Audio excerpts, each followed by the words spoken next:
Have you ever felt like one small thing, one message, one comment, one bad moment, can completely ruin your entire day? Have you ever wondered why some people walk through chaos untouched, while you feel shaken by things that shouldn't have power over you? What if the real problem isn't your emotions, but the fact that your mind has never been trained to hold them? This is not weakness. This is untrained strength.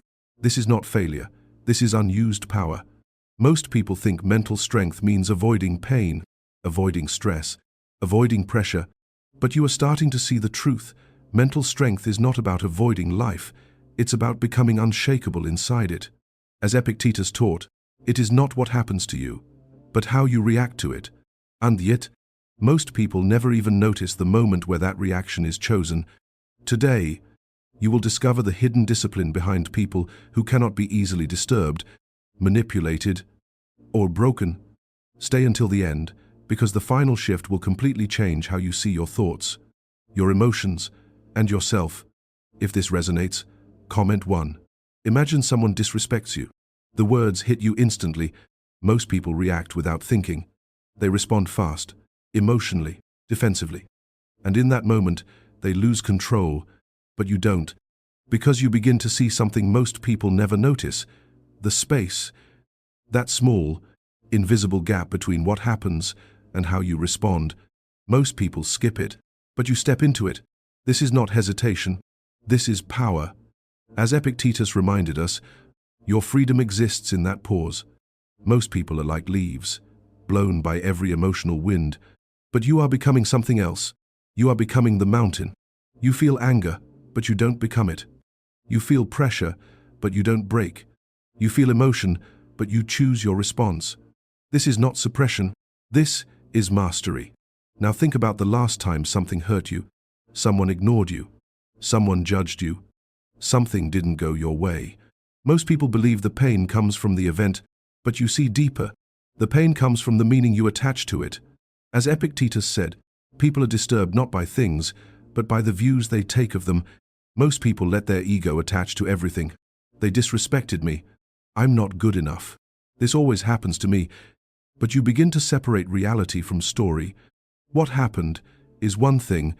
What you tell yourself about it is another. This is not denial. This is clarity. You stop personalizing everything. You stop creating unnecessary suffering. You stop letting your ego turn small moments into emotional storms. And suddenly, you become harder to hurt. If you feel this, comment 1. Now look at your energy. Not your time, your energy. Because most people don't lose control in big moments. They lose it slowly, quietly, throughout the day. Pointless conversations, negative people, endless scrolling, constant reacting. Each one takes something from you, and you don't even notice, but you do now. As Marcus Aurelius wrote, the soul becomes dyed with the color of its thoughts. Most people let anything enter their mind, but you become selective. You ask one question: is this worth my energy? This is not avoidance. This is protection.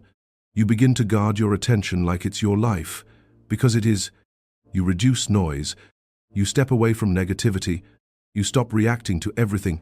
And slowly, your mind becomes clearer, stronger, quieter. Now here's something most people never question. Why do you get frustrated? Why do you feel disappointed? It's not because life is hard. It's because life didn't match your expectations. Most people expect respect, expect results, expect fairness. And when reality doesn't match, they suffer.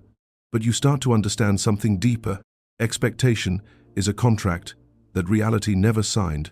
As Marcus Aurelius practiced, you prepare for difficulty instead of demanding ease. You expect challenges. You expect delays.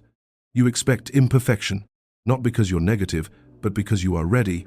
Most people break when life resists them, but you adapt. You flow. You move forward without needing everything to be perfect. This is not weakness.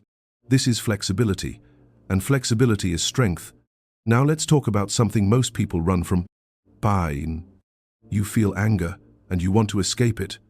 You feel frustration, and you distract yourself. You feel hurt, and you suppress it. But you don't do that anymore. Because you see what most people miss. Pain is not the enemy. Unused pain is. Most people waste their emotional energy, but you redirect it. You turn anger into action. You turn frustration into focus. You turn pain into progress. As Marcus Aurelius said, the obstacle is the way. This is not motivation. This is transformation. Nothing can break you, because everything becomes fuel. Now think about how much time you spend in your head, replaying conversations, imagining outcomes, creating problems that don't exist. Most people call this thinking, but it's not. It's uncontrolled imagination, and it steals your peace. But you return to something simple, the present moment. You ask yourself, is this happening right now? If not, you let it go. Because reality exists only here, not in your fears, not in your imagination, not in your projections.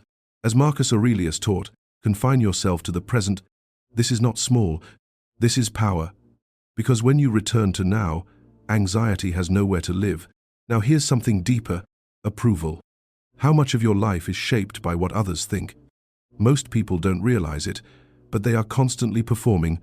They post for validation, they act for approval, they adjust to be liked, and when approval doesn't come, they feel empty. But you see the trap. The moment your self-worth depends on others, you lose control, so you stop needing approval. You stop performing, you stop chasing validation, and you start asking one question: did I act according to my values?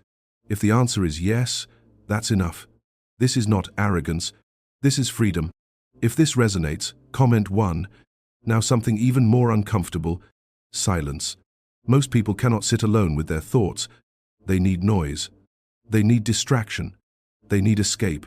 Because silence reveals everything they've been avoiding. But you choose differently. You sit with yourself. You observe your thoughts. You face your emotions. You understand your patterns. This is not doing nothing. This is training. As Marcus Aurelius did through reflection, you begin to know yourself. And when you know yourself, nothing surprises you. Nothing controls you. Nothing overwhelms you the same way. Now ask yourself something. The thing stressing you right now, will it matter in 1 year? Most of the time, no. But in this moment, it feels huge. Why? Because your perspective is too close. Most people zoom in on problems until they become everything. But you zoom out. You see the bigger picture. You see time. You see scale. You see reality clearly. And suddenly, things lose their weight. This is not ignoring problems. This is prioritizing your peace. You stop giving small things the power to control you. And finally, the shift that changes everything. You are not your thoughts. You are not your emotions. You are the one observing them. Most people say, I am angry. I am anxious. I am stressed. But you say, Anna is here. Anxiety is present. Stress is rising. And in that moment, something powerful happens. You create distance. And in that distance, you gain control. You stop being carried by every emotion. You stop reacting automatically. You stop losing yourself in temporary states. You become the observer. And the observer is untouchable. You are not the storm. You are the sky. And the sky is never shaken. So remember this. You are not weak. You were just never trained. But now, you see it. Now, you understand. Now, you have the tools. And once you see this clearly, you don't go back. You become calmer, stronger, more controlled, more dangerous. In a quiet way. Because in a world full of reactive people, you are becoming someone who chooses. You are not alone. You are rare. If this changed your perspective, like the video, subscribe for more Stoic wisdom, and comment this: I control my mind.